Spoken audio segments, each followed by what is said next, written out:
नमस्कार, मी पूर्वा खालगावकर. KTVच्या कोकण वार्तामध्ये आपलं स्वागत. पाहूया आजच्या ठळक घडामोडी. जनतेच्या तक्रारींना अधिकाऱ्यांनी तातडीने न्याय द्यावा, उच्च आणि तंत्रशिक्षण मंत्री नामदार उदय सामंत यांनी जनता दरबारात केलं आवाहन.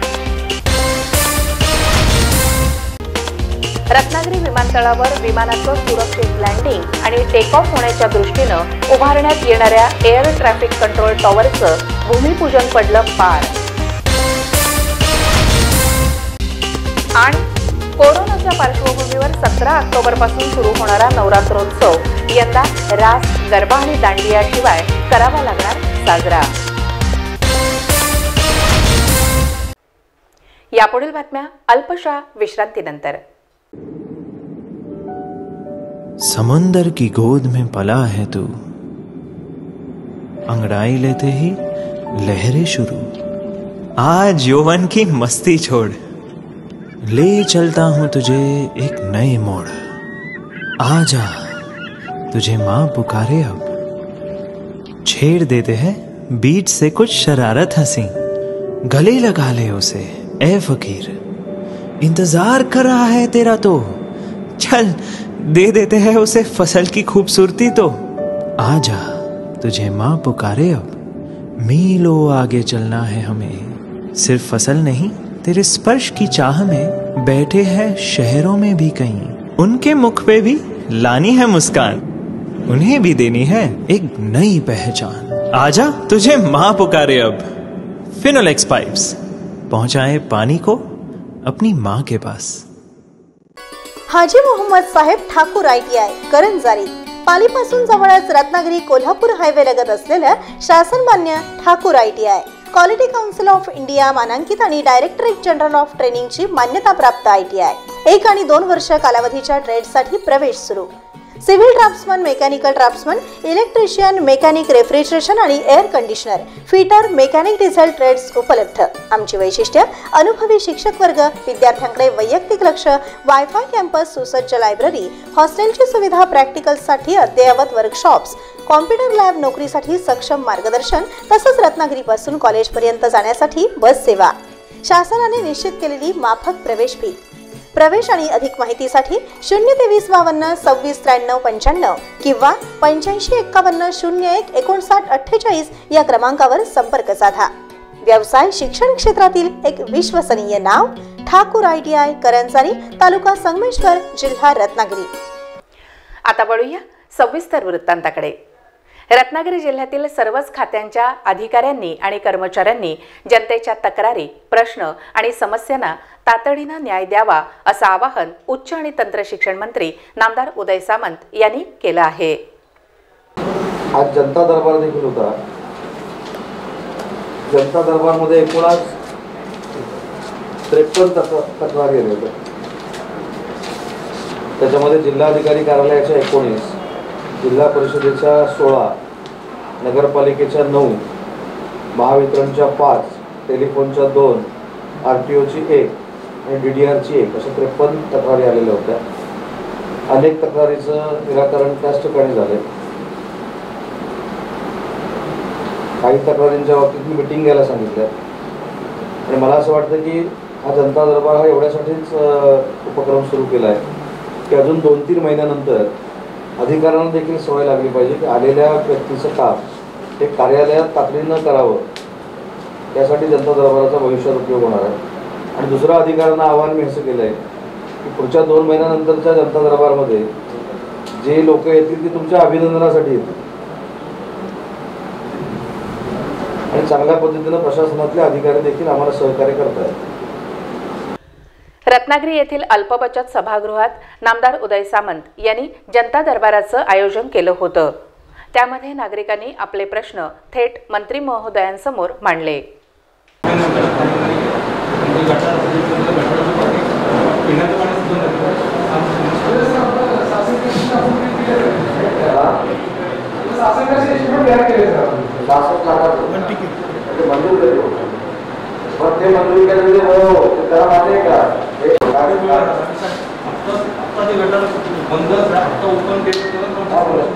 शिवसेनेने 60 लाखाचा विषय कशाला सांगताय? जो वादग्रस्त विषय पोलिस आपण गेलो तरी ती करून आपण ओपन केल्यानंतर परत बंद करताय. 66 लाखाचा एस्टिमेट करून उपयोग काय त्याचा आहे? 66 लाखाचा उपयोग काय? पैशात एस्टिमेटचा विषय कामात एकत्र बसत नाही आणि त्याच्यातून रोला वाढत नाही, तो पण काही रोल वाढत नाही. महादेव अपार्टमेंट फसला 66 लाख रुपयाचं गटार हे पाणीचं वध नाही, तसं जाऊ शकत नाही. पाणी जाणार आहे असं दुसऱ्या नागरिकांची भूमिका सांगणं स्पष्ट काय आहे तुमच्या इकडच्या आता जे पाणी जात हा विषय समोरच्याला ठिकाणी पुरवला पाहिजे. 66 लाखाचा एस्टिमेट 66 लाखाचा एस्टिमेट करून मंजुरी दिली काय पैसे काय नाही आहे. आता आमच्याकडे पाणी अजिबात नाही, तर त्याला आम्हाला ताबडतोब पाणी पिण्याच्या पाण्याची लाईन आहे. 6 महिने बंद आहे, त्याच्यातून पाणी येतच नाही. पण किती बंद होतं त्याला ते आम्ही त्यांना सांगितलं पाणी कुठलं कुठंच नाही. आम्ही आता पाणी कुठलं घेत याप्रसंगी जिल्हा परिषद अध्यक्ष रोहन बने, अप्पर जिल्हाधिकारी बाबासाहेब बेलदार, जिल्हा परिषद मुख्य कार्यकारी अधिकारी इंदुराणी जाखड, पोलीस अधीक्षक मोहित कुमार गर्ग, निवासी उपजिल्हाधिकारी दत्ता भडकवाड, नगराध्यक्ष बंड्या साळवी, उपनगराध्यक्ष रोशन फाळके, जिल्हा परिषद आरोग्य आणि बांधकाम सभापती बाबू म्हाप, प्रांत विकास सूर्यवंशी, तहसीलदार शशिकांत जाधव, मंत्री महोदयांचे पीए योगेश महांगडे यांच्यासह विविध खात्यांचे प्रमुख अधिकारी आणि नागरिक मोठ्या संख्येने उपस्थित होते.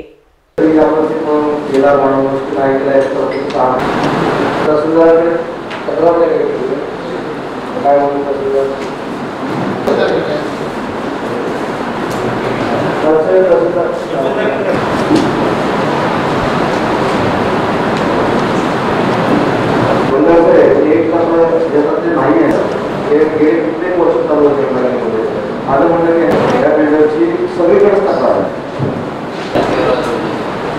ते कावळे हे फारच झालं. पाणी 6 महिन्यानंतर पाणी नाही म्हणजे गटार गटाराचं पाणी पिण्याचं पाणी सुद्धा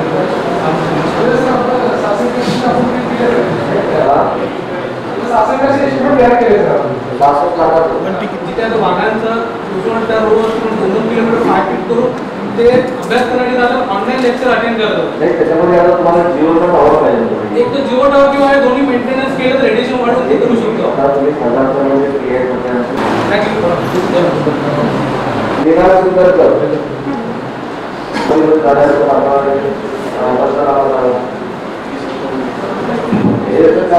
हे म्हणजे बिझनेस नाही आहे.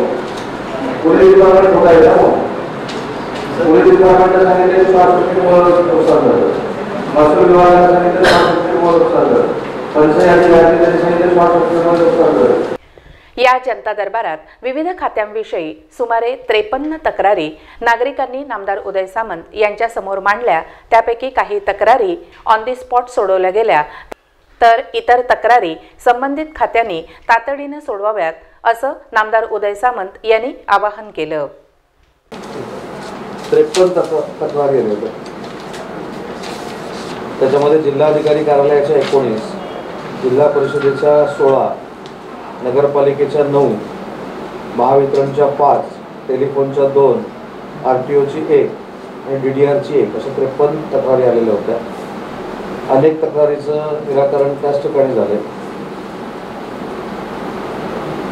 काही तक्रारींच्या बाबतीत मी मिटिंग घ्यायला सांगितलं आणि मला असं वाटतं की हा जनता दरबार हा एवढ्यासाठीच उपक्रम सुरू केला आहे की अजून 2-3 महिन्यानंतर अधिकाऱ्यांना देखील सवय लागली पाहिजे की आलेल्या व्यक्तीचं काम हे कार्यालयात तातडीनं करावं. यासाठी जनता दरबाराचा भविष्यात उपयोग होणार आहे. आणि दुसरं अधिकाऱ्यांना आव्हान मी असं केलं आहे की पुढच्या 2 महिन्यानंतरच्या जनता दरबारमध्ये जे लोक येतील ते तुमच्या अभिनंदनासाठी येतील आणि चांगल्या पद्धतीनं प्रशासनातले अधिकारी देखील आम्हाला सहकार्य करतात. सुमारे 21 कोटी रुपये खर्च करून रत्नागिरी विमानतळावर उभारण्यात येणाऱ्या एअर ट्रॅफिक कंट्रोल टॉवरचं भूमिपूजन तटरक्षक दलाच्या पश्चिम क्षेत्रीय मुख्यालयाचे कमांडर महानिरीक्षक AK बडोला यांच्या हस्ते करण्यात आलं.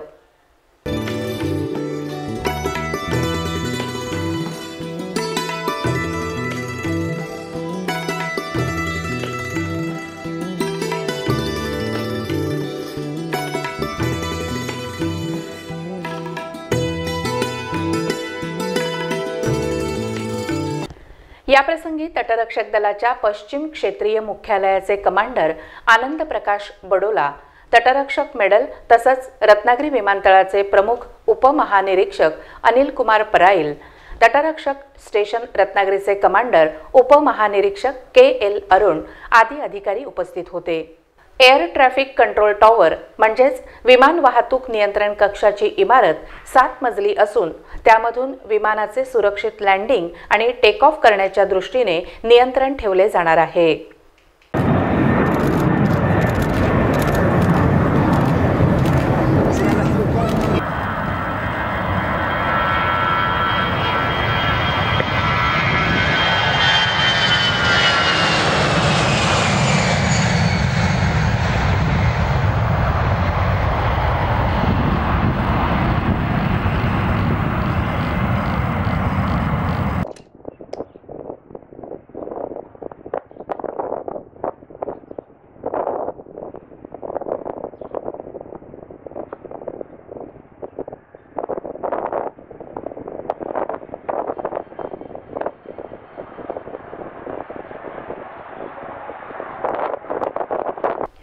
रत्नागिरी विमानतळ हे संरक्षण खात्याच्या तटरक्षक दलाच्या अधीन असून 2018 मध्ये विमानतळाच्या धावपट्टीचे विस्तार आणि आधुनिकीकरण पूर्ण झाले असून त्यावर करोडो रुपये खर्च करण्यात आले आहेत.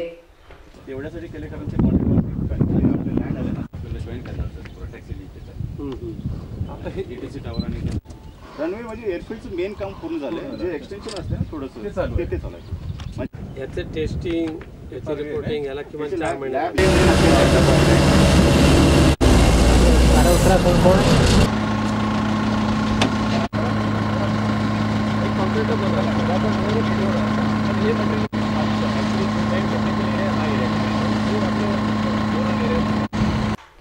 यापूर्वी खासदार विनायक राऊत आणि अन्य नेत्यांनी रत्नागिरी विमानतळावरून लवकरच प्रवासी वाहतूक सुरू होईल अशी माहिती अनेक वेळा पत्रकारांजवळ बोलताना दिली होती. रत्नागिरीच्या विमानतळाची जे कोस्टगार्डचं विमानतळ आहे त्याची सुद्धा आता एअर स्ट्रीप जी 2 किलोमीटर आहे त्याची मार्किंग पूर्ण झाली. एअरलाईन टेस्टिंग या महिन्यात होईल आणि साधारण जुलैपर्यंत कोस्टगार्डचं उड्डाण चालू झाल्यानंतर पॅसेंजर सर्व्हिस जी आहे नागरी सेवा ती देण्यासाठी आम्ही प्रयत्नशील आहोत. दुर्दैवाने काय झालं की ज्या वेळेला त्याचं बिडिंग केलं गेलं त्यावेळेला रत्नागिरीच्या विमानतळावरून उड्डाण करण्यासाठी कोणत्याही मोठ्या कंपनीने प्रतिसाद दिलाच नाही. त्यामुळे ते उड्डाण लांबलं गेलेलं आहे. सुदैवाने रत्नागिरी आणि सिंधुदुर्ग हे दोन्ही विमानतळ आता रिजनल कनेक्टिव्हिटी स्कीममध्ये केंद्र सरकारच्या माध्यमातून आम्ही घोषित करून घेतलेले आहेत. उडान योजनेअंतर्गत त्याचा अंतर्भाव झालेला आहे आणि मग आमचे प्रयत्न आहेत चालू. मी आणि माननीय आमदार उदय सामंत की खाजगी ज्या एअरलाईन्स आहेत त्यांच्याशी आमचे संपर्क चालू आहेत. येत्या आठवड्याभरामध्ये तशा त्या बैठका होतील आणि त्यांच्या माध्यमातून त्या ठिकाणी विमानाची वाहतूक होईल अशी मला आशा आहे रत्नागिरीची. आता रत्नागिरीमध्ये कमीत कमी 80 सीटर विमान उतरू शकतं. सिंधुदुर्गाच्या बाबत सुद्धा रनवे कंप्लीट झालं, पॅसेंजर टर्मिनस पूर्ण झालं, एटीसी टॉवरचं काम अंतिम टप्प्यात आहे. रनवेची टेस्टिंग करण्यासाठी अधिकारी सुद्धा येऊन गेले आणि तिथे सुद्धा चतुर्थीपर्यंत विमानसेवा सुरू करण्याचा प्रयत्न आहे. परंतु रत्नागिरी विमानतळावर विमानाचे सुरक्षित लँडिंग आणि टेक ऑफ होण्यासाठी लागणारे एअर ट्रॅफिक कंट्रोल टॉवर उभारलेलेच नव्हते. मग नेते मंडळींनी कोणत्या आधारावर रत्नागिरी मुंबई विमान वाहतूक सुरू होण्याची घोषणा केली होती असा खडा प्रश्न उपस्थित केला जात आहे. कारण 8 दिवसांपूर्वीच विमान वाहतूक नियंत्रण टॉवरचं भूमिपूजन करण्यात आलं आहे आणि ही 7 मजली इमारत 3 वर्षात पूर्ण होईल असं बोललं जात आहे. त्यामुळे पुढील काही वर्ष तरी रत्नागिरीकरांना विमान वाहतूक सुरू होण्याची वाट पाहावी लागणार आहे हेच यावरून दिसून येत आहे. 17 ऑक्टोबरपासून सुरू होणाऱ्या नवरात्रोत्सवामध्ये रत्नागिरीसह जिल्ह्यात सुमारे 364 ठिकाणी दुर्गा मातेच्या मूर्तींची प्रतिष्ठापना होणार आहे.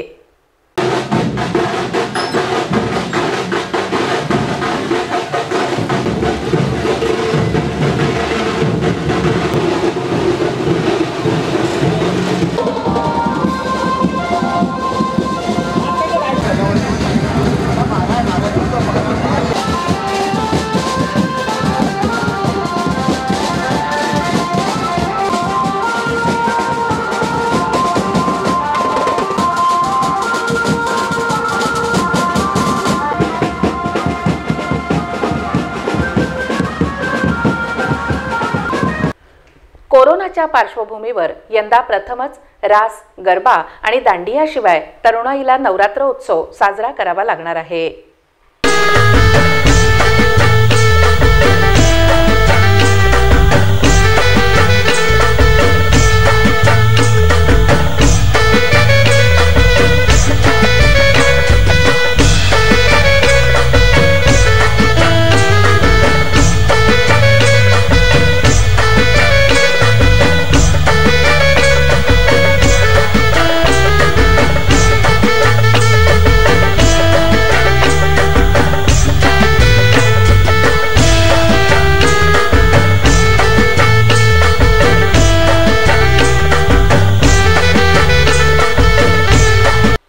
नवरात्र उत्सवात खरी धूम असते ती म्हणजे जागोजागी आयोजित करण्यात येणाऱ्या दांडियाची. परंतु यंदा शासनाने मात्र यावर बंदी आणल्यामुळे नवरात्रोत्सव साधेपणाने साजरा करावा लागणार आहे.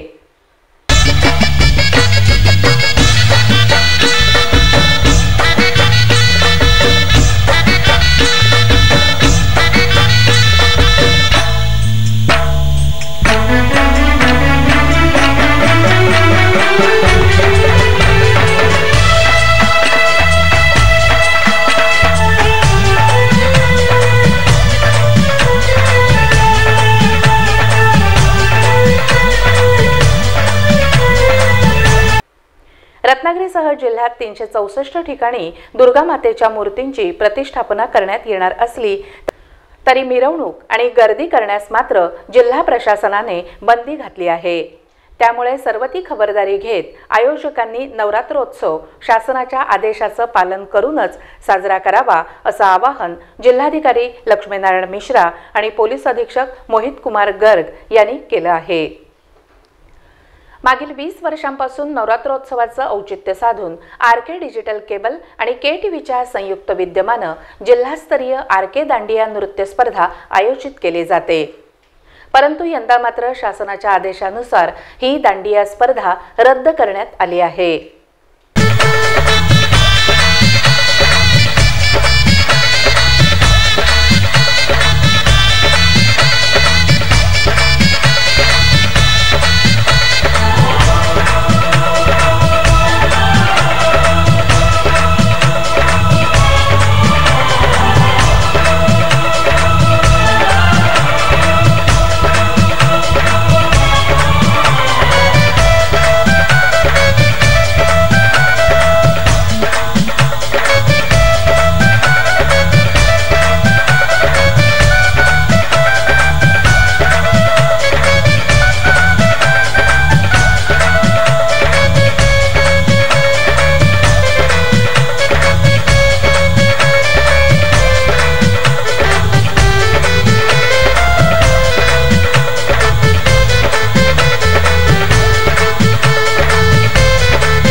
आणि आता पाहूया मागील काही वर्षांच्या आरके दांडिया नृत्य स्पर्धेची एक झलक खास आरके केबल आणि KTVच्या दर्शकांसाठी.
शेवटी पुन्हा एक नजर ठळक घडामोडींवर. जनतेच्या तक्रारींना अधिकाऱ्यांनी तातडीनं न्याय द्यावा, उच्च आणि तंत्रशिक्षण मंत्री नामदार उदय सामंत यांनी जनता दरबारात केलं आवाहन. रत्नागिरी विमानतळावर विमानाचं सुरक्षित लँडिंग आणि टेक ऑफ होण्याच्या दृष्टीनं उभारण्यात येणाऱ्या एअर ट्रॅफिक कंट्रोल टॉवरचं भूमिपूजन पडलं पार. आणि कोरोनाच्या पार्श्वभूमीवर 17 ऑक्टोबरपासून सुरू होणारा नवरात्रोत्सव यंदा रास, गरबा आणि दांडियाशिवाय करावा लागणार साजरा.